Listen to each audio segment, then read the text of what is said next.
Sir இப்போ வந்து fixed டெபாசிட்ல fixed return வரும். ஆனா குரோத் பெருசா இருக்காதுன்றீங்க. இப்போ ஆல்ரெடி ஒருத்தர் ஃபிக்ஸட் டெபாசிட்ல போட்டு வச்சிருக்க காச எடுத்துட்டு வந்து இப்ப மார்க்கெட்ல போடலாமாங்க சார்? அவர் எப்படி யோசிக்கணுங்க சார்? ஃபிக்ஸட் டெபாசிட்ல வந்து இருக்கக்கூடிய அட்வான்டேஜ் என்ன அப்படின்னதுன்னா, அது வந்து ஒரு ஃபிக்ஸட் ரிட்டர்ன்.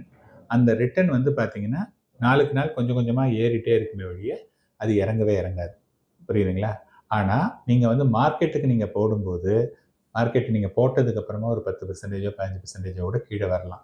ஸோ, இப்ப நீங்க வந்து ஃபிக்ஸட் டெபாசிட்லேருந்து மார்க்கெட்டுக்கு வரணும்னா, மினிமம் ஒரு 3லேருந்து 5 வருஷம் வரையும் எனக்கு அந்த மணி தேவையில்ல.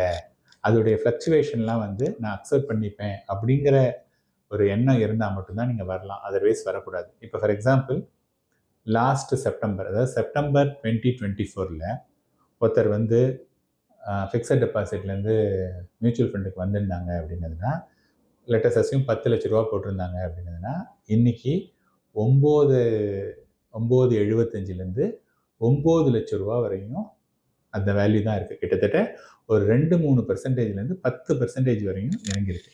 ஸோ அவங்க என்ன நினச்சிருப்பாங்க, 15 மாதம் ஆச்சு, ஒன்றுமே ரிட்டர்ன் இல்லை, பேசாமல் நம்ம ஃபிக்ஸட் டெபாசிட்லேயே இருந்திருக்கலாம், அங்கே போகக்கூடாது அப்படின்னு நினச்சிருந்தாங்க. அப்படின்னு நினைக்கிறாங்கன்னா, இந்த நெக்ஸ்ட் 2 இயர்ஸ் இந்த 10%க்கும் சேர்த்து வச்சு மார்க்கெட் கொடுத்துரும்.